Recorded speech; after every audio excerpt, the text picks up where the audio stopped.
welcome. You're listening to the Leading Hope Podcast. My name is VJ Williams, here with my friend and pastor, Kevin Jack. Thank you for joining us, taking time out of your day to become a better leader. We release a new episode every Wednesday. We would love for you to subscribe on your favorite podcast platform. Pocket Cast for you. I feel like I say that about every 4 weeks, but yeah, you're I feel like it's not in the script, but you definitely have it on a set rhythm. I do, and I feel like we should start getting money from them at some point. Like they should send us a check.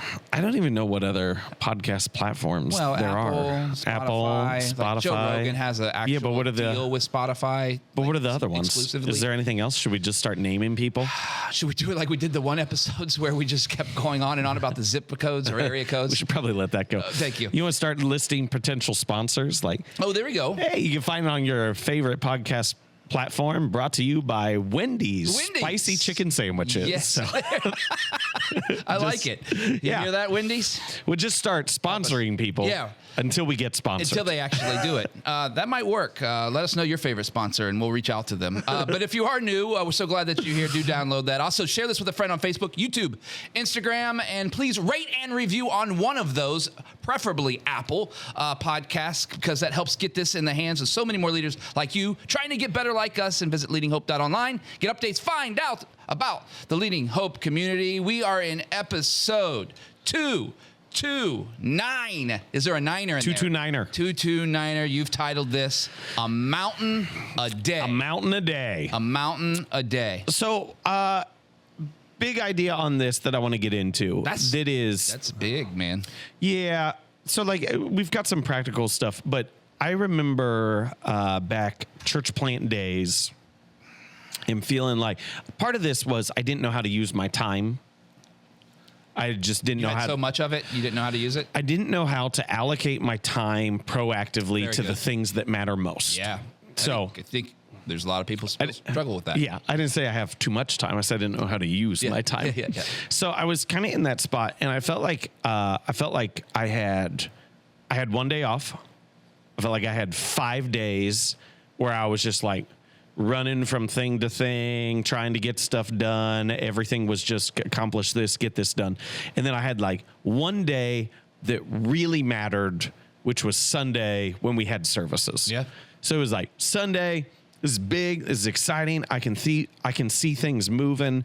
And then it was like Monday through Thursday, and then Saturday it was just like, and now I'm just kind of like trying to make it work. Yep. I feel that.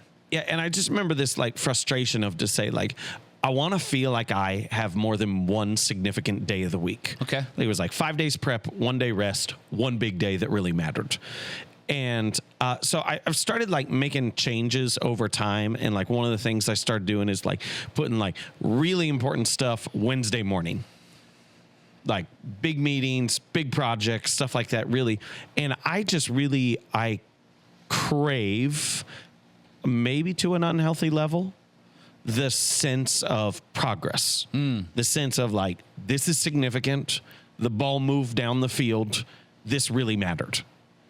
Do you just find progress as different from accomplishment? No. Okay. Well, accomplishment, I would almost say, is like, you've actually done it. Progress is like, right. So it's headed. So it's more progress. You're headed in the right direction. Yeah. You didn't really need to see it finished. Yeah. If I could like football metaphor it. Yep. Like it was like, I felt like Monday through, the football metaphor is going to fall apart in a hurry, just to be clear. Yeah, it's still fun. I felt like Monday through Thursday was like 2-yard runs up the middle. Okay. So Penn State's offense. Ah, shots fired. And the Steelers offense and every team that I like. How did it happen that we're not anywhere near football season. No. But like all of a sudden, every time I like, you are the most boring team in this whole sport. Yeah. It's great. It's the worst. We already have the most boring jerseys in all of sports. Actually, I think they're underrated, but Penn State or the Steelers? Yeah, Penn State. The Steelers are... Yeah, but it's because they're like classic. Yeah. But they're boring. Yeah, but they're classically... boring. They're classically boring. Underrated. All right, so it's like going up the middle rush. Yeah, Monday through Thursday. And that's how like I felt like, people say that, well, that matters. It sets up the big play. Yep. And to go, I just wanted more big plays. Okay. Like, take a shot. Yeah, I wanted to feel like more significant things were happening. And like now, honestly, I'm in a spot where I just go like, we came off of last week. So like Monday we had an offsite. We got some massive stuff done. Massive. Like I walked out of that being like, wow, in one day we solved problems that we've been struggling with for 9 months. Wednesday got the opportunity to speak at a business conference. Yeah, it was awesome. Cool. Met Donald Miller. It was great. That was cool. Love that guy. Yeah. I tried to act really cool. Yeah, did you? I was like, Yeah. Hey Don. Yeah. Hey. It's great to. Oh, it's so good it's to great meet to you meet you. And I'm like, never washing this guy again. Let me tell you about this airplane, Kevin, Yeah, that's exactly right. which is brilliant, by the way. Oh, I'm it not is. saying that So like, condescending at all. It's did great. that. I forget but like Thursday was like every single thing we were doing. Like I had a mentoring group that I'm helping lead. I had another thing going on, and like each one I was like, and it was just like I walked out with the satisfaction of to say like I felt this for a long time to go like my time is like it's going towards stuff, but I'm not getting done at the end of the day and being like crushed it. Yeah. Like that was awesome. And now I'm in a spot where that, like, I really do feel like that, like every single day, not every single day, because I'll get to that in the content, but most days I'm getting home and I'm just like, I did stuff that mattered today. That was a big deal today. It's good. That's great. And I think there's a desire for a lot of people to have that, Yeah. to go like, I want that feeling of progress. Yeah. For sure. Any thoughts on that? Yeah, I heard someone say it the other day. It was an interesting thing. It's been stuck on my mind. Is we always talk about movement, but people run in place. Yeah.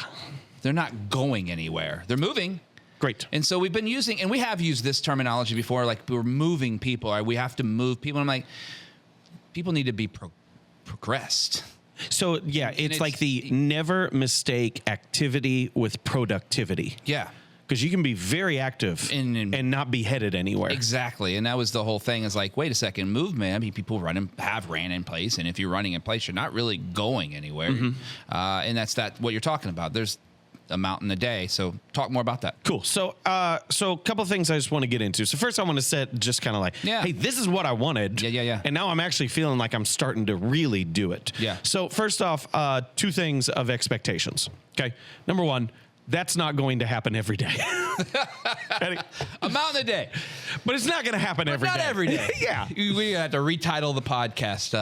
Like I can't have a day in which I preach a great message without having a day in which I write a great message. Yeah. And in the right day, like, who do I tell? I tell you. Yep. I tell Caleb. Yeah. I usually tell Bethany. Yep. That's it. Yep. So like on Tuesday, I preach a message to 3 people. And when I say I preach a message, I don't mean like I He sets sit you down. Yeah, he sets us down. It's not like that. We have It's a like classroom that he practiced on. I'm like, V, I got this. No, it's Look great. at this. Yeah.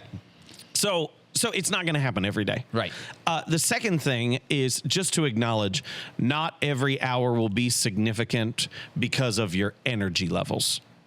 Talk more. So like there's a bunch of stuff on like how, and I know I said time and allocating time, but the realization that like poor leaders allocate time, great leaders allocate energy. Okay. And so I go like, I'm awesome in the morning. Awesome. Sorry, I didn't mean to say that much. I feel at my best. Some would say awesome in the morning. It felt like such a narcissistic thing to say. I'm awesome. I'm awesome in the mornings. Catch me at 1. I suck. Well, there you go. As long as I counter it. Yeah. But if you're like, we're gonna have this like deep thinking meeting at 2, I'm just like, yeah. I am worthless. Yeah. So like I can get some. So just to acknowledge, like you can move significant things. I think most days. But it can't be every hour of the day because there are some times in the day. And so like part of this is finding, we've talked about it before, like you got to batch your small tasks. You got to collect your small tasks, your less brain power, your less energy necessary things, and put it in those times. Do you find yourself able to do you check out of meetings or cancel meetings or not place yourself in a meeting because of your energy level? Or do you just suck it up and go? I suck it up and go. However, I'm usually, if I'm in charge of scheduling, which I have a decent amount of control over scheduling. Correct. I am not putting this needs to move massively. So the things that you control, at you're 2 p.m. putting them in places that you can give the energy to. That's great. I mean, that's by itself could be a helpful if it tool is for someone. And what I found is like revision review, piece of cake for me. Yeah. I don't need to be on my A game to do good. That idea will work. That idea won't work. And so I'll put those in the afternoon just because those are easy. Yeah. But if we're like, we need to ideate this thing from the start, it better be before lunch. And just not to get into too practical, but I mean, this is this is helpful for good. people. This is It's good. like you'll find yourselves at the meetings that you're in control of. You'll accommodate other people's calendars so that you can get them at the expense of the energy level for that, and then realize that you're not moving the progress, right? When you could just say, hey, if you can't make it, that's okay. We're still having the meeting here, because that's when the actual outcome that we desire is going to happen. What you said is so important. And I think that's something that's really hard for, because you're compassionate. We just did this leaders shepherds thing. Yep. But if that's where you live in that shepherd area all the time, and you're not able to lead people to help, see the advantage of moving to this thing where the energy lives. Yep. Because the meeting at 2 isn't going to be a 2 meeting. What you're saying, which again could sound narcissistic, is it's more important for me to be at my best in this meeting than for you to be present. Which is narcissistic unless if you're doing it in service to the organization. Of course. Oh, yeah. And if you're doing it in service to the organization, we should have that disclaimer. It's what you have to do. Right. Because if your idea, I'm going to say if you're leading something on social media, it is more important for you to be at your best than for a whole bunch of other people to be there. That's the important thing too. And this plays out all the time because a lot of us have meetings at, Wednesday afternoon at 3:00, and we wonder why the results of that meeting has been the same over months. Yep. Wait a second. We meet at 3 p.m. every week for this thing that I might be a part of or that I'm leading. And the results hasn't changed because we've already had lunch. We've already had 7 other meetings, and now we're tired. Yep. Good. It's great. Okay, so that's just kind of set expectation of it. Now, I think here's the most important thing is the practice of it. Okay, so this is how I actually go about it. And this is going to sound so obvious, but I just don't think people do it. So like the practice of a mountain a day. Some of this comes in advance, big events, big things. You're like, boom, got it on my calendar. But like for one, on just a regular day, I have to define the most significant thing I can do that day. Yeah. And to go like, how many times in my life have I walked through and just go, I've got 9 meetings. That was like 3 weeks ago. I had a day that had 9 meetings. And it was just like, all right, so I guess I'm going to run to each single thing. Boom. And then I get done with the day and there's no sense of progress. And now I'm frustrated and I'm whooped. Yep. And to say like, I have to in every single day acknowledge this, what's the phrase? And then people use it for balance, which I don't love the metaphor, but to say like some balls are rubber, some balls are glass, some balls, if you drop them, they'll bounce back up. Some balls, if you do, they'll break. It may not be the best piece. I have to acknowledge what is the most significant thing I can do that day. How do you do that? When I do it every day. 9 meetings that day. Because not all 9 meetings are equally important. Right, but what are you writing down knowing that that's your day?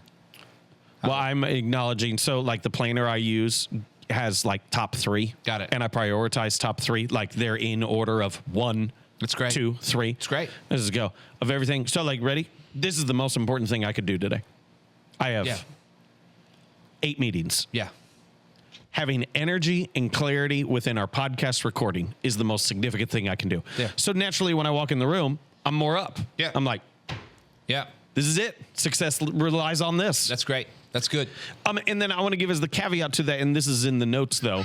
Caveat, that sound belittles it. I don't mean that, but to say I have to be obedient to what God is leading me into. Absolutely. That day, For sure. And so to say like, if I've got 8 meetings and there's a prompt, I follow the prompt. Yeah. Like I better be responsive to the nudge or anything like that, because that instantly becomes the most important thing. So what you're really saying is you've written down, you got 20 things you got to do today. There's 3 things on your planner for the day. The first one has to be done in order for you to feel like there's progress being made, except if during that time you feel the prompting of God going, hey, sorry, bud.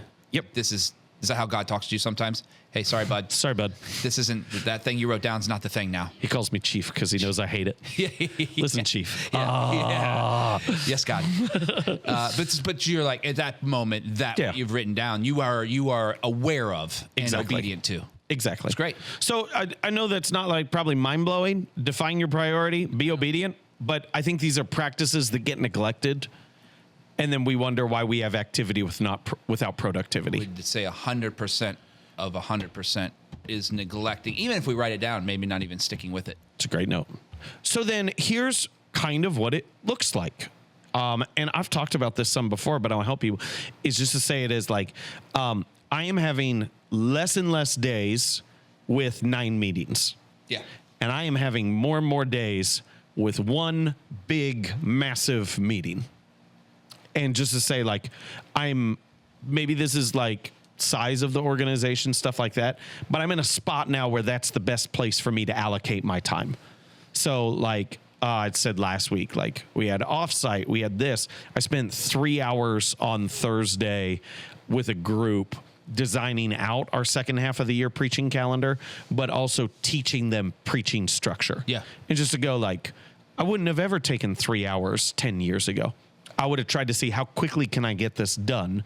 And there's some things that I just want it done, and I want to be as efficient as possible. Yeah. But the other things that are the massive things, I'm going, I make a much longer, long-term impact by investing significant time here. Now we're talking. Now you're getting into the good stuff from our friend Rory Vaden. There you go. There you go. That's what that is, though. I mean, you're making a significant decision to spend a lot of time up front to reap the reward on the back half, because now you don't have to teach that again. Yeah. And it can be played out by 3 people as opposed to one person doing it all the time, which is you. And his thing is far more on figuring out what you can automate and delegate in those pieces.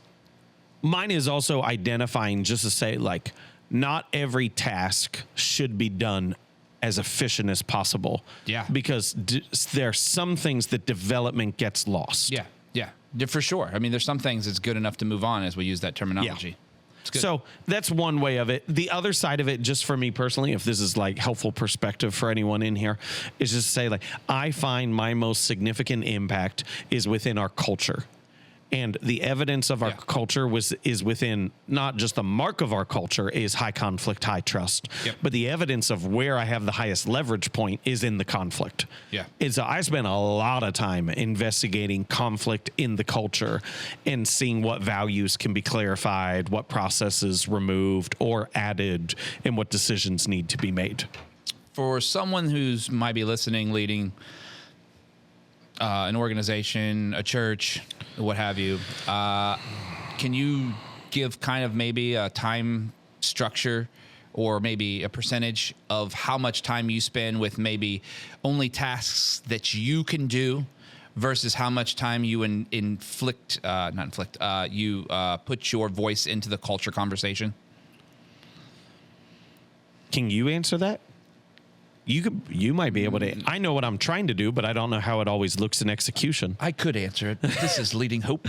Stop it. Stop it. Sorry, that was fun. Yeah.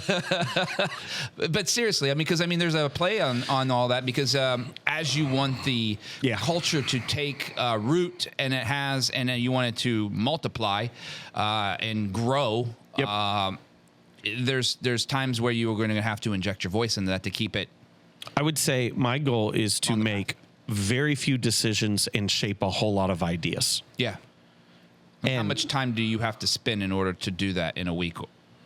How much time do I allocate in a week to do that? Yeah, I mean, because that's great. It steady? Is it a monthly thing? Hey, I know in this month, maybe I don't need to do it this week, but it's in a monthly paradigm. Is it a quarterly paradigm? Is it I know we've covered a little bit this before in many podcasts. I mean, we're on 20. What are we on, 2? Well, if I could say that 29, but like my role in most meetings is not, I've got like one meeting that I define priority. Yeah. One. Right. And one meeting define priority because the vision's already identified, and another meeting in which I'm always clarifying vision. And the rest of the meetings that I'm in, I'm focused on how we're thinking, not the decisions that we're making. Yes. But those are conversations you're having throughout the week in different environments. Yep. Just to help people think differently. So I've probably got a day and a half of my week is focused on culture. It's good.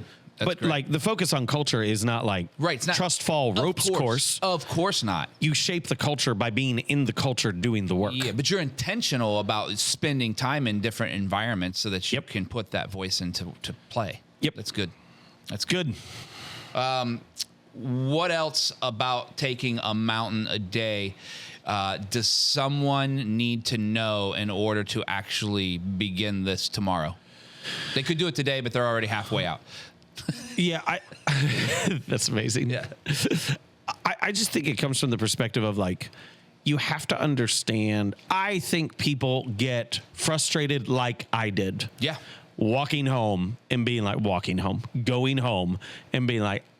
I did a lot. I don't know if any of it mattered. Yeah.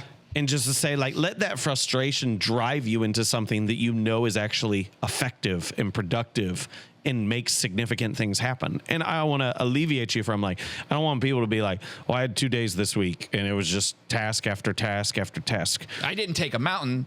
I didn't take a molehill. Yeah.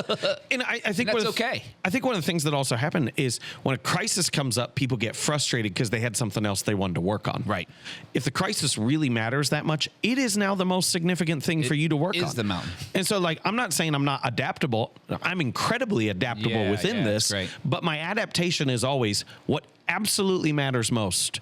And my best time and my best energy better be going to that, or I'm not making the impact I can. And personally, I'm just really frustrated with the life I'm going to live. Yeah, that's great. Is that where we're at in this one? I'm good. There we go, 229 mountain a day. If you're new to the podcast or haven't yet subscribed, it'd mean the world to us if you did that now. Also post about it, rate and review, or both. You won't believe how that helps get this podcast in the hands of so many more leaders just like you. We love hearing your stories, how the podcast is working in your life and business. If you have a story, visit leadinghope.online. Send that to us. We would love to hear from you.